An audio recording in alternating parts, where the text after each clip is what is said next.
السلام علیکم ورحمۃ اللہ وبرکاتہ۔ امید ہے کہ تمام ناظرین کرام خیریت سے ہوں گے۔ ناظرین، آج کا یہ جو ہمارا پروگرام ہے یہ محرم الحرام کے کچھ خصوصی مسائل کے تعلق سے ہے، تو انشاءاللہ اسی تعلق سے ہم لوگ آج کے اس مسئلے کے اندر گفتگو کریں گے۔ سب سے پہلے جو لوگوں کا ایک سوال ہے کہ محرم کا ایک روزہ رکھنا چاہیے کہ 2 روزے رکھنے چاہیے، کتنے روزے رکھنے چاہیے؟ اس سلسلے میں شاہ ولی اللہ محدث دہلوی رحمۃ اللہ علیہ فرماتے ہیں کہ بہتر یہ ہے کہ محرم الحرام کے 3 روزے رکھے جائیں۔ کتنے؟ 3 روزے رکھے جائیں، 9 محرم، 10 محرم اور 11 کا۔ یہ سب سے بہتر اور سب سے افضل طریقہ ہے۔ اور اگر کوئی 3 روزے نہ رکھ پائے تو پھر اس سے کم درجہ ہے 2 روزے رکھے، 9 یا 10 کا، یا 10 اور 11 کا 2 روزے رکھے۔ اور اگر کوئی 2 بھی نہ رکھنا چاہے تو پھر اس کے لیے ہے کہ کم از کم صرف 1 روزہ رکھے 10 محرم الحرام کا۔ یاد رکھے، بعض لوگ یوں کہتے ہیں کہ 9 کے ساتھ میں 10 رکھو یا 10 کے ساتھ 11 رکھو، اکیلا روزہ نہ رکھو، تو یہ بات غلط ہے۔ 1 روزہ بھی رکھا جا سکتا ہے۔ رہ گیا مسئلہ یہ کہ نبی کریم صلی اللہ علیہ وسلم نے حدیث مبارکہ میں منع فرمایا، اور آپ صلی اللہ علیہ وسلم نے اپنی خواہش کا یہ اظہار کیا تھا اور اپنی منشا کا یہ اظہار کیا تھا کہ اگر انشاءاللہ آئندہ سال میں زندہ رہا تو اس کے ساتھ میں 1 روزہ اور رکھوں گا۔ تو یاد رکھیے، وہ یہود کی مشابہت سے بچنے کے لیے تھا۔ یہود کی مشابہت سے بچنے کے لیے آپ نے ایسا فرمایا تھا۔ مگر علماء فرماتے ہیں کہ آج کے زمانے میں یہود یہ روزہ نہیں رکھتے ہیں، محرم الحرام کا روزہ نہیں رکھتے ہیں، تو اس لیے اب اگر کوئی 1 روزہ بھی رکھے گا تو وہ بھی جائز ہے اور وہ بھی کافی ہو جائے گا، چونکہ یہود کی مشابہت نہیں پائی گئی۔ تو اگر کوئی 1 روزہ رکھنا چاہے تو بھی جائز ہے، 2 رکھیں تو بھی جائز ہے، اور اگر 3 روزے رکھیں تو اور زیادہ بہتر ہے، زیادہ افضل ہے۔ تو 9، 10، 11 یہ زیادہ بہتر ہے، ورنہ صرف 1 روزہ بھی رکھا جا سکتا ہے، چونکہ اس سے پہلے حضور صلی اللہ علیہ وسلم نے 1 ہی روزہ رکھا تھا۔ تو جب حضور سے 1 روزہ رکھنا ثابت ہے تو ظاہر سی بات ہے کہ صرف 1 روزہ رکھنا جائز ہوگا، اسے آپ غلط نہیں کہہ سکتے۔ تو یہ پہلے سوال کا جواب ہو گیا جو لوگ اکثر پوچھتے ہیں کہ جی محرم کا 1 روزہ رکھا جائے یا 2 روزے رکھے جائیں۔ دوسرا سوال اس سلسلے میں یہ ہے کہ محرم کے روزے کی فضیلت کیا ہے؟ محرم کے روزے کی فضیلت کیا ہے؟ دیکھیں، ایک تو محرم کے روزے کی فضیلت ہے، ایک عاشورہ کے یعنی 10 محرم کے روزے کی فضیلت ہے۔ نبی کریم صلی اللہ علیہ وسلم نے محرم الحرام کے تعلق سے فرمایا، جب آپ سے پوچھا گیا کہ کس مہینے کے روزے افضل ہیں تو آپ صلی اللہ علیہ وسلم نے ارشاد فرمایا افضل الصیام بعد رمضان شہر اللہ المحرم، او کما قال علیہ الصلوۃ والسلام، کہ رمضان کے بعد اگر کسی مہینے کے روزے افضل ہیں تو وہ محرم الحرام کے مہینے کے روزے افضل ہیں جو اللہ کا مہینہ ہے۔ تو محرم الحرام کی ایک یہ بھی کہہ لیجیے آپ کی اس کی خصوصیت ہے کہ اس کو اللہ تبارک و تعالیٰ کا مہینہ قرار دیا گیا کہ محرم الحرام اللہ تعالیٰ کا مہینہ ہے۔ تو محرم الحرام کے مہینے میں روزے رکھنا افضل ہے۔ غالباً معجم کبیر وغیرہ کے اندر یہ روایت ہے، نبی کریم صلی اللہ علیہ وسلم نے ارشاد فرمایا کہ محرم میں 1 دن کا روزہ رکھنا 30 روزوں کے برابر اس کا ثواب ملتا ہے۔ 1 روزے کا ثواب 30 روزوں کے برابر ملتا ہے۔ تو اس لیے ایک اور حدیث میں ہے، آپ صلی اللہ علیہ وسلم کی ایک زوجہ فرماتی ہیں کہ میں نے رمضان کے علاوہ حضور صلی اللہ علیہ وسلم کو محرم سے زیادہ کسی اور مہینے میں روزہ رکھنے کا اہتمام کرتے نہیں دیکھا۔ تو اگر اس کے بعد میں اگر آپ صلی اللہ علیہ وسلم روزہ رکھتے تھے یا روزہ رکھنے کا اہتمام فرماتے تھے رمضان کے بعد کسی مہینے کے، تو وہ محرم الحرام کا مہینہ ہوتا تھا۔ تو اس لیے محرم الحرام کے مہینے میں روزے رکھنے کا زیادہ سے زیادہ اہتمام کرنا چاہیے کہ اس کی فضیلت ہے۔ اب آ جاتے ہیں اس طرف کہ خاص عاشورہ کے دن کا کیا ثواب ہے۔ خاص عاشورہ کے دن کا کیا ثواب ہے؟ تو نبی کریم صلی اللہ علیہ وسلم نے ارشاد فرمایا کہ احتسب علی اللہ ان یکفر السنۃ التي قبلہ، کہ مجھے اللہ کی ذات سے یہ امید ہے کہ اللہ تبارک و تعالیٰ اس 1 روزے کے بدلے پچھلے 1 سال کے گناہ معاف فرما دیں گے۔ پچھلے 1 سال کے گناہ اس 1 روزے کے بدلے میں اللہ تبارک و تعالیٰ معاف فرما دیں گے۔ جامع ترمذی وغیرہ کے اندر یہ روایت ہے۔ تو یہ ہے عاشورہ کے روزے کے دن کے ثواب کے تعلق سے 2 باتیں ہو گئی۔ اب چلیے، بعض لوگ یہ سوال کرتے ہیں کہ جی محرم الحرام میں جو عاشورہ کے دن، ایک حدیث میں آپ صلی اللہ علیہ وسلم نے ارشاد فرمایا، جو روایت جو ہے وہ قابل اعتبار ہے، اس کا اعتبار کیا جائے گا اگرچہ اس کے اندر کچھ ضعف ہے، کہ نبی کریم صلی اللہ علیہ وسلم نے ارشاد فرمایا کہ جو بندہ عاشورہ کے دن اپنے اہل و عیال پر وسعت کرے، من وسع علی عیالہ فی النفقۃ، کہ جو خرچ کرنے میں اپنے گھر والوں پر عاشورہ کے دن جو وسعت کرے گا یعنی زیادہ خرچہ کرے گا، تو اللہ تبارک و تعالیٰ پورے سال اس کی روزی میں برکت عطا فرمائیں گے۔ تو نمبر 1 تو یہ کہ یہ روایت قابل اعتبار ہے اور علماء نے اس کو معتبر مانا ہے، بھلے ہی اس کے اندر کچھ سقم اور کچھ ضعف ہو۔ دوسری چیز یہاں یہ سمجھ لیجئے، بعض لوگ کنفیوز ہو جاتے ہیں کہ ایک طرف تو حدیث میں روزہ رکھنے کا حکم دیا گیا ہے 10 عاشورہ کا، 10 محرم کا، عاشورہ کا، ایک طرف تو روزہ رکھنے کا حکم دیا گیا ہے، اور دوسری طرف حکم دیا گیا ہے کہ گھر والوں پر خرچہ کرو، وسعت کرو. تو وسعت کیسے ہوگی؟ جب آدمی روزہ رکھے گا تو وسعت کیسے ہوگی؟ کھائے گا پیے گا کیسے؟ یاد رکھیے علماء نے اس کے درمیان تطبیق کی صورت یہ نکالی ہے، یعنی حدیث پر بھی عمل ہو جائے گا، دونوں حدیثوں پر عمل ہو جائے گا، خرچہ کرنے والی پر بھی اور روزہ رکھنے والی پر بھی. اور تطبیق یعنی بیچ کی شکل دونوں کی یہ ہے کہ وسعت کرنے سے مراد یہ ہے کہ آدمی سحری میں اور افطاری میں کیا کرے؟ وسعت کرے. جس رمضان میں وسعت ہوتی ہے تو ایسے ہی عاشورہ میں بھی سحری میں اور افطاری میں وسعت کرے. اب سمجھیے مغرب سے 10 محرم الحرام شروع ہو چکا ہے، چونکہ اسلامی کیلنڈر مغرب کے بعد سے تاریخ بدل جاتی ہے، چینج ہو جاتی ہے. تو 10 محرم شروع ہو گیا ہے، تو آپ رات میں کھائیں تو یہ بھی 10 محرم کہلائے گا. آپ جو ہے وہ سحری کے اندر زیادہ سے زیادہ کھائیں، یعنی الگ الگ آئٹم جیسے رمضان میں ہم اہتمام کرتے ہیں، یہ بھی 10 محرم کہلائے گا. اور پھر افطاری کے اندر آپ کھائیں، چونکہ عصر سے لے کر کے جب تک کہ کہہ لیجئے مغرب نہیں ہو جاتی تب تک کہ وہ 10 محرم ہی رہے گا. اور عموماً ہمارے یہاں افطاری وغیرہ کا نظم وہ عصر کے بعد ہی کر لیا جاتا ہے. تو ظہر کے بعد آپ افطاری کی چیزیں خریدیے، افطاری کی چیزیں بنائیے عصر کے بعد میں، اور جیسے ہی اپنا اذان ہو آپ کھا لیجئے. تو یہ بھی 10 محرم کے دن ہی وسعت کرنا کہلائے گا. تو اس لیے دونوں حدیثوں پر عمل ہے، اور ہو سکتا ہے کہ جہاں پر وسعت علماء نے بیان کی ہے اور حدیث کے اندر یہ ہے کہ وسعت کی جائے، تو اس وسعت سے مراد کیا ہے؟ سحر و افطار میں وسعت کی جائے. تو یہ انشاءاللہ دونوں باتوں پر عمل ہو جائے گا. حدیث پر جس میں روزہ رکھنے کی بات کہی گئی ہے تو روزہ بھی رکھا جائے گا، اس کا جو ثواب ہے وہ بھی مل جائے گا، اور جو وسعت والی بات کہی ہے تو اس کے مطابق بھی عمل ہو جائے گا. تو اس طریقے سے دونوں حدیثوں پر عمل ہو جائے گا، کوئی کنفیوژن نہیں ہے. بعض لوگ سوال کرتے ہیں کہ جی یہ کیسے ممکن ہے، ایک طرف روزہ رکھنے کا حکم دیا گیا ہے، ایک طرف وسعت کرنے کا حکم دیا گیا ہے.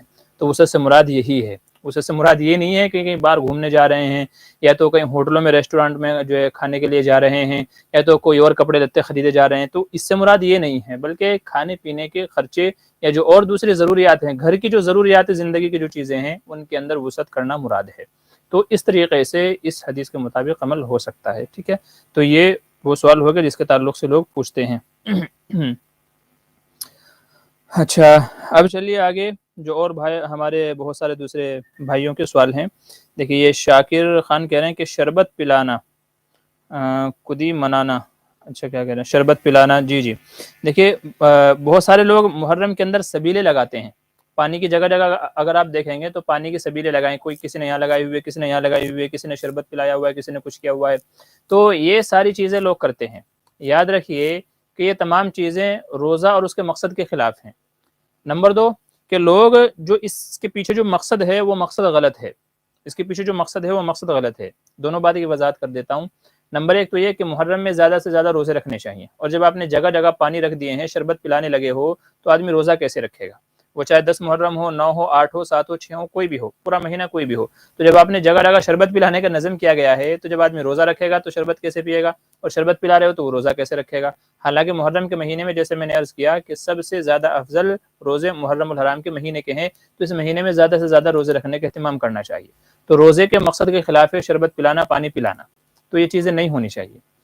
دوسری چیز کہ یہ غلط مقصد سے ان کو رکھا جاتا ہے، اور وہ مقصد یہ ہوتا ہے کہ چونکہ واقعہ کربلا جو پیش آیا تھا جس میں حضرت حسین رضی اللہ عنہ کی شہادت ہوئی ہے، تو وہ محرم کے مہینے میں 10 محرم الحرام کو وہ واقعہ پیش آیا تھا. اور ہم سب جانتے ہیں کہ ظالموں نے ان کو پریشان کرنے کے لیے، مجبور کرنے کے لیے ان کا کھانا پانی راشن بند کر دیا تھا، اور کئی دنوں تک ان کا راشن پانی کھانا پینا بند رہا ہے. تو لوگ اس وجہ سے وہ محرم کی سبیلیں لگاتے ہیں، پانی کے پیاؤ، شربت وغیرہ اس نیت سے پلاتے ہیں کہ ان کو پیاسا رکھا گیا تھا. تو یہ غلط مقصد ہے، یہ غلط نیت ہے. بھائی ان کے ساتھ تو جو ہونا تھا ہو گیا، ان کو جو ثواب ملنا تھا، اللہ کی طرف سے اجر ملنا تھا، جو فضیلت ملنی تھی وہ ان کے ساتھ ہو گئی، وہ معاملہ ہو چکا. اب ہمارے زمانے میں ایسا نہیں ہے کہ بھئی اگر آپ نہیں پلائیں گے تو کوئی پیاسا مر جائے گا. اب جگہ جگہ ہوٹل ہیں، دکانیں ہیں، بسلری ہے، جگہ جگہ لوگوں کو پانی مل جاتا ہے. تو اب آپ کس مقصد سے پلا رہے ہیں؟ ظاہر سی بات ہے کہ ان کو پلانا حضرت حسین کو پلانا نہیں ہے. ٹھیک ہے، یہ لوگ ایسے بھی مجبور نہیں ہیں کہ ان کے پاس پانی کے لیے پینے کے لیے پانی نہیں ہے. تو یہاں جو مقصد آپ جس مقصد سے آپ رکھ رہے ہو، تو وہ پورا کا پورا مقصد کیا ہو جاتا ہے؟ غلط ہو جاتا ہے. اگر واقعی آپ کو لوگوں کی خدمت کرنی ہے، آپ کو انسانیت کی خدمت کرنی ہے، واقعی میں آپ لوگوں کی خدمت کرنا چاہتے ہیں، تو پھر یہ سلسلہ آپ کو پورے سال جاری رکھنا چاہیے، پورے سال. حالانکہ ہم دیکھتے ہیں کہ صرف 10-12 دن ہمارا یہ سلسلہ چلتا ہے کہ لوگ صرف 10 دن اس کو رکھتے ہیں، پھر اس کے بعد اس کو ہٹا دیتے ہیں. تو صرف 10 دن رکھتے ہیں. تو متعین کر کے اس طریقے سے اگر آپ کو واقعی خدمت کرنی ہے، اگر واقعی آپ کو خدمت کرنی ہے تو پھر پورے سال آپ یہ نظم کیجئے، پورے سال لوگوں کی خدمت کیجئے. صرف یہ شروع کے 10 دن متعین کر کے رکھ لینا اور اس کے پیچھے یہ نیت رکھنا کہ حضرت حسین کو پانی نہیں ملا تھا، وہ پیاسے مر گئے، شہید ہو گئے، تو اب میں لوگوں کو پانی پلا رہا ہوں، تو یہ دونوں چیزیں غلط آ جاتی ہیں. تو روزے کے مقصد کے بھی خلاف ہیں، جس عقیدے سے جس نیت سے رکھ رہے ہو تو وہ بھی غلط ہے. تو اس وجہ سے محرم میں جو یہ پانی، شربتیں وغیرہ جو بھی پلائی جاتی ہیں، ان سب سے بچنا چاہیے. شریعت میں ان کا کوئی ثبوت نہیں ہے، شریعت میں ان کا اعتبار نہیں ہے. ٹھیک ہے، تو یہ ہو گیا شربت کے تعلق سے. آگے چلیے. بعض لوگ یہ کہتے ہیں کہ جی محرم میں کالے کپڑے پہننا کیسا ہے؟ کالے کپڑے پہننا، تو یاد رکھیے کالا کپڑا پہننا فی نفسہ ہی تو جائز ہے، یعنی کالا کپڑا پہننا جائز تو ہے. حدیث میں خصوصی طور پر اس کالے کپڑے سے منع نہیں کیا گیا، لیکن ایسے کپڑے سے منع کیا گیا یا ایسے اوقات میں کپڑے پہننے سے منع کیا گیا جو کسی دوسری قوم کا شعار ہو، یا دوسری قوم والے، دوسرے مذہب، دوسرے فرقے والے لوگ خاص دنوں میں خاص نیت سے اس کو پہنتے ہوں. تو اگر اس طرح کی کوئی چیز پائی جاتی ہے تو پھر غلط ہو جاتا ہے. اب ہم آتے ہیں محرم الحرام میں.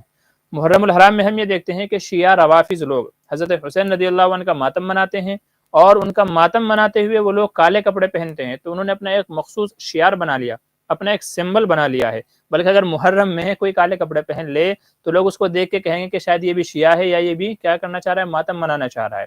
تو گویا کہ جو کالے کپڑے پہنے گا یہ ٹائم پہ تو اس کو شیعہ سمجھا جائے گا، چونکہ ان دنوں میں کالے کپڑے پہننا ان لوگوں کی علامت نشانی ہے.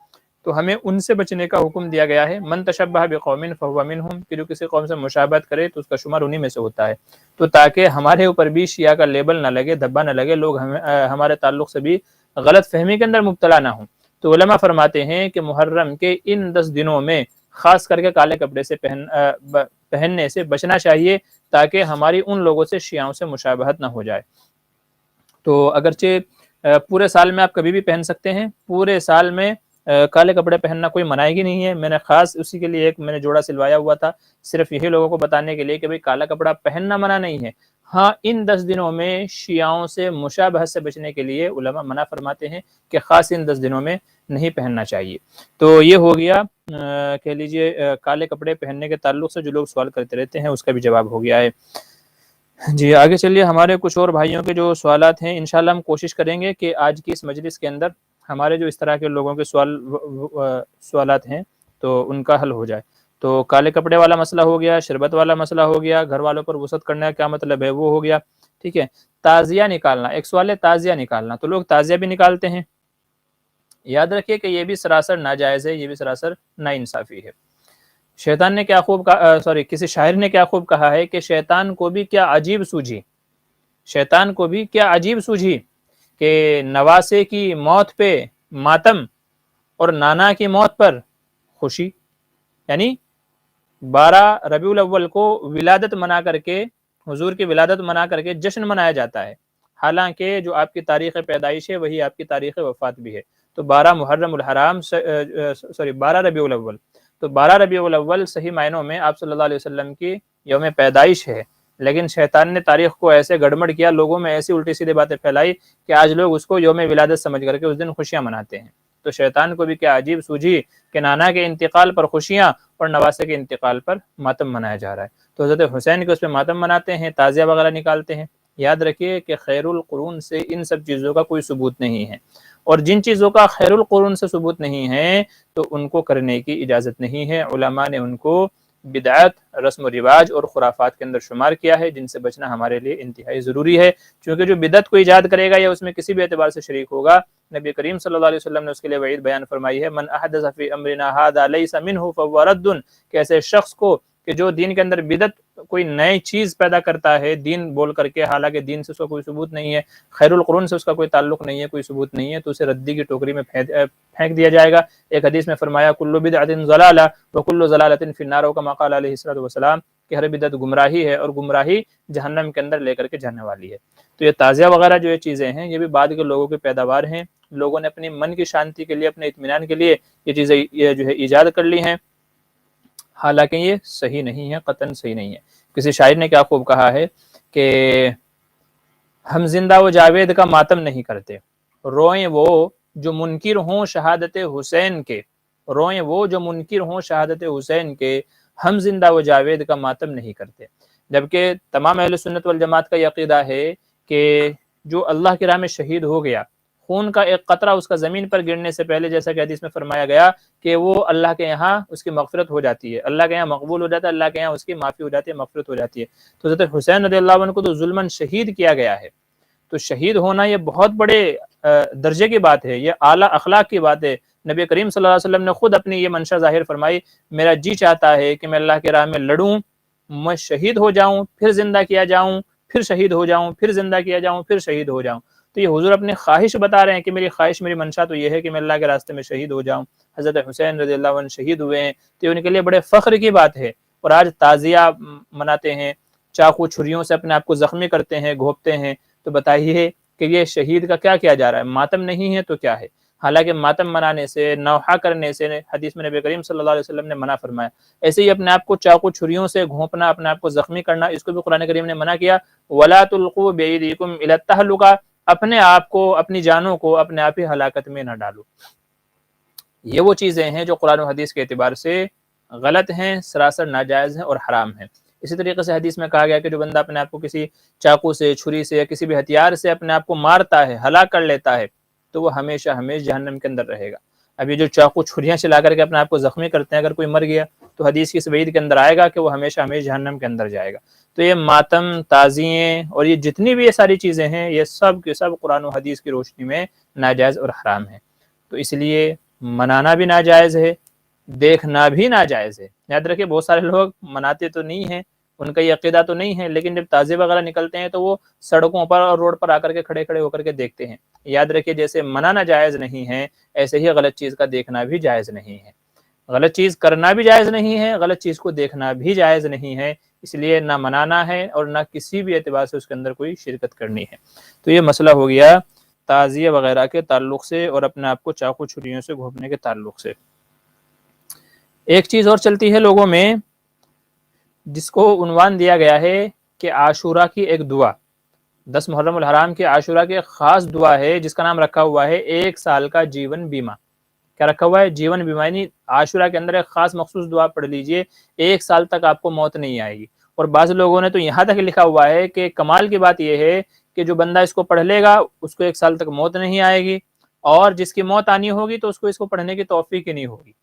عجیب منطق چلائی ہوئی ہے کہ جس نے نہیں پڑھی تو مطلب وہ مر جائے گا، اور جس نے پڑھ لی ہے تو اس کو موت ہی نہیں آئے گی۔ عجیب منطق ہے۔ حالانکہ یہ قرآن میں بھی کہا گیا، حدیث میں بھی آپ صلی اللہ علیہ وسلم نے ارشاد فرمایا کہ موت کا کسی کو پتہ نہیں ہے، اور موت کا کوئی بھروسہ نہیں ہے، کب آئے گی، کس کی آئے گی، کیسے آئے گی، کسی کو کوئی بھروسہ نہیں ہے۔ تو ظاہر سی بات ہے، آپ ایک دعا پڑھ کے موت سے محفوظ ہو جائیں تو یہ تو قرآن و حدیث دونوں کے خلاف ہے، یہ تو قرآن و حدیث دونوں کے خلاف ہیں۔ تو اس لیے یہ دعا جو چلائی جاتی ہے 1 سال کا جیون بیمہ کے نام سے، اس کا سراسر کوئی اعتبار نہیں ہے، بلکہ یہ سراسر جھوٹ اور فریب کے اوپر مبنی ہے۔ وہ دعا کیا ہے؟ اس دعا کے اندر کئی ساری چیزیں جو ہے ذکر کی گئی ہیں، جیسے حضرت آدم علیہ السلام کی توبہ قبول ہوئی تھی، نوح علیہ السلام کی توبہ، ان کی کشتی جودی پہاڑ پر جا کر کے ٹھہری تھی۔ تو کئی سارے انبیاء کے نام اور ان کے مخصوص واقعات کا ذکر کر کے اس دعا کو گھڑا گیا ہے، جوڑا گیا ہے، اس دعا کو گھڑا گیا ہے کہ یا قابل توبت آدم علیہ السلام، اور ایسے ہی بہت سارے مطلب انبیاء کے نام، ان کے واقعات جوڑ کر کے اس دعا کو بنایا گیا ہے۔ یاد رکھیے کہ یہ دعا سراسر من گھڑت ہے۔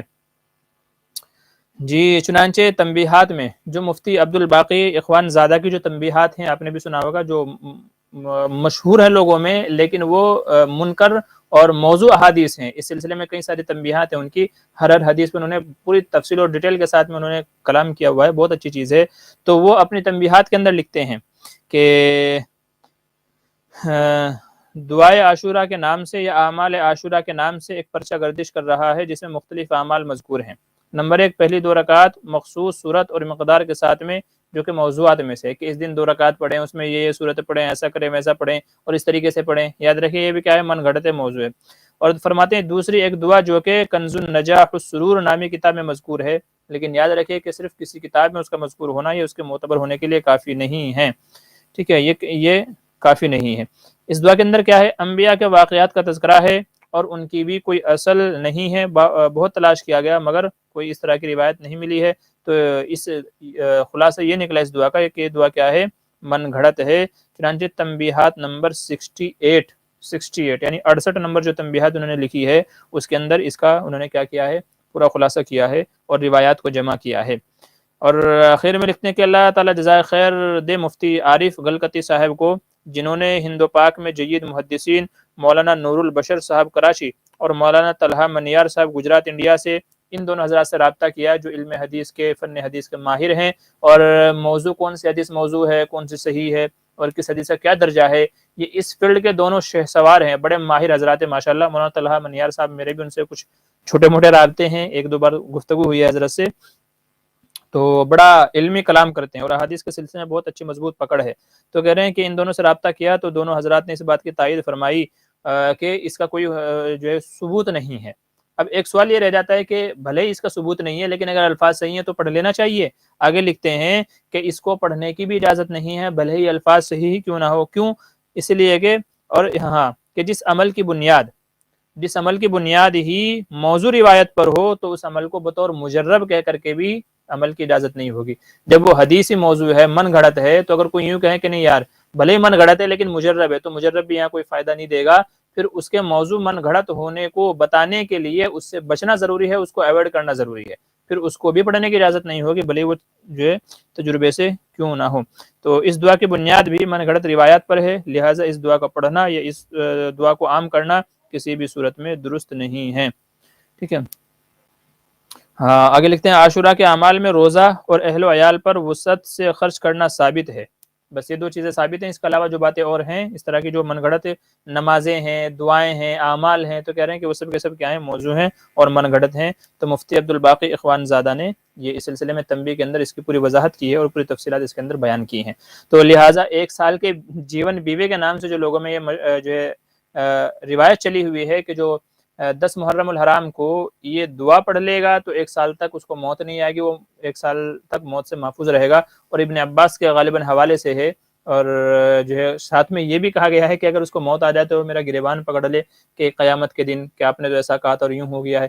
تو بہت ساری پھالتو کی باتیں ہیں، ٹھیک ہے، تو بہت ساری پھالتو کی باتیں سلسلے میں چلی ہوئی ہیں، تو یاد رکھیے کہ ان سب کا کوئی ثبوت نہیں ہے، سب کے سب من گھڑت باتیں ہیں۔ صرف ہمیں کیا کرنا ہے اس دن کے اندر، ہمیں کیا کرنا ہے، ہمیں روزہ رکھنا ہے جیسا کہ عرض کیا گیا، اور اپنے گھر والوں کے اوپر وسعت کرنا ہے، اور اسی کے ساتھ ساتھ میں استغفار کا ہمیں اہتمام کرنا ہے۔ کیا کرنا ہے؟ استغفار کا اہتمام کرنا ہے۔ تو ایک اعتبار سے یہ 3 کام آپ کر لیجئے، یہ تینوں کام انشاءاللہ آپ کو فائدے دیں گے۔ نمبر 1 تو روزہ رکھ لیجئے کہ اس کا حدیث سے ثبوت ہے۔ نمبر 2 اہل و عیال پر وسعت کیجئے، جیسا کہ میں نے عرض کیا سحر و افطار میں، دن میں کھانے میں نہیں، کیونکہ اگر آپ دن میں کھانے میں کرو گے تو پھر روزہ کب رکھو گے؟ تو دن میں روزہ رکھنا ہے اور سحر و افطار میں وسعت کرنی ہے کھانے پینے میں، ٹھیک ہے، 2 عمل ہو گئے۔ اور تیسرے کیا کرنا ہے؟ آپ کو استغفار کرنا ہے، استغفار کرنا ہے آپ کو، چونکہ استغفار کے بہت سارے فائدے ہیں، بہت ساری فضیلتیں ہیں، تو استغفار انشاءاللہ یہ آپ کو فائدہ ہی دے گا، اس میں کوئی نقصان نہیں ہے، ٹھیک ہے۔ تو یہ 3 عمل آپ کیجئے گا عاشورہ کے دن کے تعلق سے۔ بہت سارے لوگ پوچھتے ہیں کہ جی ہمیں کیا کرنا ہے، تو بھئی یہ 3 کام کرنے ہیں۔ ان 3 کام کے علاوہ کوئی نماز، کوئی عمل، کوئی مخصوص دعا، کوئی بھی چیز ایسی نہیں ہے کہ جو صحیح روایات سے مضبوط طریقے سے ثابت ہو۔ تو جو لوگ آپ کو بتاتے ہیں کہ مخصوص نماز پڑھیں، مخصوص یہ دعا پڑھیں اور مخصوص اس طریقے سے یوں کریں وہ کریں، تو یاد رکھیں ساری باتوں کا تعلق کیا ہے؟ من گھڑت ہے۔ تو اس لیے اس طرح کی جتنی بھی باتیں ہیں ان سب باتوں سے ہم کو بچنا ہے، کیونکہ کہیں ایسا نہ ہو کہ ہم نیکی کرنے کے چکر میں گناہ اپنے سر مول لے لیں۔ تو گناہوں سے ہم کو بچنا ہے اور جو صحیح اعمال ہیں ان کو کرنا ہے، جیسا کہ میں نے عرض کیا ہے۔ تو جس کا جس طریقے سے ثبوت ہے بس اس کو اتنا ہی انجام دینا ہے۔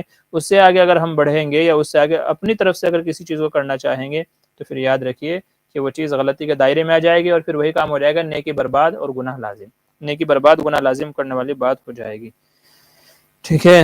تو یہ ہو گئے ہیں محرم الحرام کے تعلق سے یہ کچھ باتیں تھی جس کا میں نے آپ سے تذکرہ کر دیا ہے جو میرے ذہن میں تھی۔ چلیے اب آپ حضرات کے کمنٹس پڑھ لیتے ہیں کہ کون ہمارے ساتھی کیا کہنا چاہ رہے ہیں، تو چلیے دیکھ لیتے ہیں جی۔ چلیے جی، شربت پلانے کے تعلق سے ہو گیا۔ فین آف مفتی معمر بدر السلام علیکم، جی وعلیکم السلام۔ شمیر خان السلام علیکم، وعلیکم السلام۔ امانت ٹرسٹ السلام علیکم، جی وعلیکم السلام۔ عاطف اسلم کہہ رہے ہیں السلام علیکم مفتی صاحب، کیا آپ روزہ رکھے تھے آج؟ جی ہاں میں روزے سے تھا الحمدللہ، ابھی نماز کے بعد میں گھر پہ آ کر کے افطار کیا، اور چائے جو ہے وہ میرے ابھی باقی رکھی ہے، یہ آپ حضرات کے سامنے چائے کا دور چل رہا ہے۔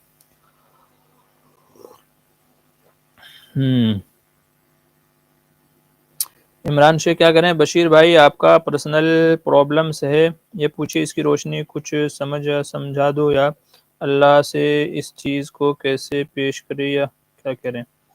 مفتی صاحب فرض میں صورت چھوٹ جائے کیا کریں؟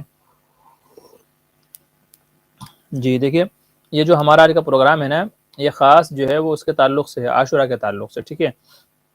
باقی جو نارمل ہمارے سوال جواب ہیں وہ انشاءاللہ ہمارا سنڈے کے جو لائیو پروگرام ہوتا ہے انشاءاللہ اس میں حل کریں گے۔ تو آج کا یہ خصوصی پروگرام صرف اور صرف محرم کے حوالے سے تھا۔ تو اگر محرم الحرام کے تعلق سے اگر آپ کے ذہن میں کوئی سوال ہے تو آپ پوچھ لیجئے۔ ویسے تو الحمدللہ اکثر چیزوں کو میں نے ذکر کر دیا ہے، وہ چاہے محرم الحرام کی فضیلت ہو، روزے کی فضیلت ہو، کیا کرنا ہے کیا نہیں کرنا ہے، تو اکثر چیزیں میں نے ذکر کر دی ہیں، آپ لوگوں سے بتا دی ہیں۔ باقی آپ کے جو نارمل سوال ہے وہ انشاءاللہ سنڈے کی جو مجلس ہماری ہوتی ہے اتوار کو، انشاءاللہ اس میں ہم حل کریں گے۔ ہاں ایک چیز اور آپ سے ذکر کر دوں کہ انشاءاللہ اتوار کی جو ہماری مجلس ہوگی وہ بھی مغرب کے بعد ہی ہوگی۔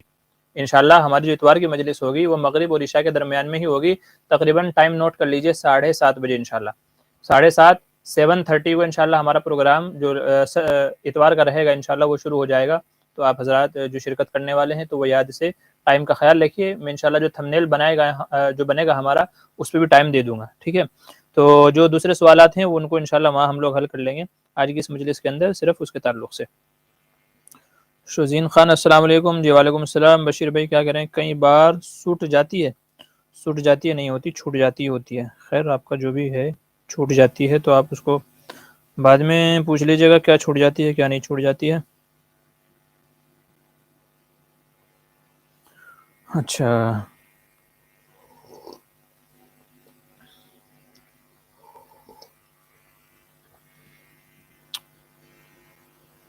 جی، یہ اچھا سوال ہے۔ شمس فاطمہ پوچھ رہی ہیں السلام علیکم مفتی صاحب، کیا سر درد کی ٹیبلٹ لے کر روزہ رکھ سکتی ہیں؟ جی ہاں رکھ سکتی ہیں۔ سر درد اگر آپ کو ہوتا ہے تو پہلے ٹیبلٹ لے لیں تاکہ دن بھر آپ کو اطمینان رہے، آرام رہے، اور پھر اگر آپ روزہ رکھنا چاہیں تو آپ کے شوق کی بات ہے، جتنا آپ کا شوق زیادہ ہوگا انشاءاللہ اللہ تعالیٰ اس کے اوپر جو ہے اجر عطا فرمائے گا۔ دوسری چیز یہاں یہ یاد رکھ لیں، بہت سارے لوگ یہ سمجھتے ہیں کہ اگر ہم نے سحری نہیں کی ہے تو روزہ نہیں رکھ سکتے۔ یاد رکھیے، چاہے وہ رمضان کا روزہ ہو چاہے کوئی اور روزہ ہو، نفل روزہ ہو، تو کوئی بھی روزہ اگر آپ نے سحری نہیں کی ہے تو آپ روزہ رکھ سکتے ہیں۔ کوئی بھی روزہ بغیر سحری کیے رکھا جا سکتا ہے۔ میں نے بھی آج بغیر سحری کے ہی روزہ رکھا تھا، تو بغیر سحری کے ہی میرا بھی آج روزہ ہوا ہے، اللہ نے کیا پورا ہو گیا الحمدللہ۔ تو بغیر سحری کیے بھی روزہ رکھا جا سکتا ہے۔ بس ایک چیز کا یہ خیال رکھیں کہ جو نفل روزے ہیں، جیسے رمضان کے بعد شش عید کے جو روزے ہوتے ہیں، ٹھیک ہے، وہ شوال کے روزے ہو گئے، محرم کے روزے ہو گئے، یا اگر رجب کے اندر جو روزے وغیرہ رکھے، تو جو نفل روزے ہیں ان میں نیت کا ہونا لازم ہے۔ اب چاہے تو آدمی رات کو سوتے ہوئے نیت کر لے کہ میں انشاءاللہ کل نیت کروں گا، کل روزہ رکھوں گا، تو آدمی چاہے تو سوتے ہوئے نیت کر لے کہ میں انشاءاللہ کل روزہ رکھوں گا، اور یا تو جب صبح میں آنکھ کھلے، سحری نہیں کر پائے لیکن صبح میں آنکھ کھلی 6 بجے 7 بجے 8 بجے 9 بجے 10 بجے، تو اس وقت نیت کر لے آدمی کہ بھائی میرا روزہ ہے۔ تو زوال سے پہلے زوال عام طور سے ہمارے یہاں کیا سمجھتے ہیں کہ جب سورج سر پہ آ جاتا ہے، یاد رکھے زوال سے مراد یہ نہیں ہے، زوال سے مراد یہ ہے کہ دن کا آدھا حصہ، مثال کے طور پہ سورج نکل رہا ہے 6 بجے اور سورج ڈوب رہا ہے 7 بجے، تو ان دونوں کا جو آدھا حصہ اگر ہم پکڑیں تو 11 ساڑھے 11 12 بجے ہوتا ہے، تو دن کا آدھا حصہ جو ہو جائے گا تو وہ آدھا حصہ شرعی زوال کہلائے گا۔ اس وقت سے پہلے آپ روزہ رکھ سکتے ہیں۔ تو اگر آپ نے سحری نہیں کی ہے، آپ کا نفل روزہ ہے، تو زوال سے پہلے آپ نیت کر لیں کہ میرا آج روزہ ہے، تو آپ کا روزہ ہو جائے گا۔ اور اگر آپ نے نیت نہیں کی ہے، آپ کی آنکھ کھلی ہے 1 بجے 1:30 بجے 2 بجے آپ کی آنکھ کھلی ہے سو کر کے اٹھ کے، تو پھر اب نیت معتبر نہیں ہوگی، اب آپ کا روزہ نہیں مانا جائے گا۔ ہاں اگر آپ نے رات میں نیت کر لی تھی تو پھر ٹھیک ہے۔ تو نفل روزے میں نیت کا ہونا لازم ہے، چاہے تو رات میں آپ سوتے ہوئے نیت کر لیں کہ میرا صبح میں روزہ ہے، اور یا تو جب صبح میں 7 8 9 بجے 10 بجے آنکھ کھلے، 11 بجے تک بھی اگر آپ کی آنکھ کھلتی ہے تو آپ اس وقت بھی نیت کر سکتے ہیں۔ بس اتنا دل میں نیت کر لینا کافی ہے کہ میرا روزہ ہے، تو آپ کا روزہ ہو جائے گا۔ تو بغیر سحری کے روزہ رکھا جا سکتا ہے، وہ چاہے رمضان کا روزہ ہو اور وہ چاہے کوئی اور دوسرا روزہ ہو، ٹھیک ہے؟ اچھا، اور آگے چلیے۔ بشیر بھائی مفتی صاحب ٹینشن زیادہ ہو رہی ہے، کیا کریں؟ کوئی دعا بتائیے۔ اور کیا کہہ رہے شاکر حسین، 60 روپے کا سامان پڑا گھر میں، پڑتا لگایا جب، اور کیا کہہ رہے ہیں سمجھ میں نہیں آ رہا ہے۔ حافظ عبدالشکور کہہ رہے السلام علیکم مفتی صاحب۔ جی وعلیکم السلام۔ عمران شیخ، نماز کا وقت ہو گیا ہے، سنڈے ٹائم مت بدلیے۔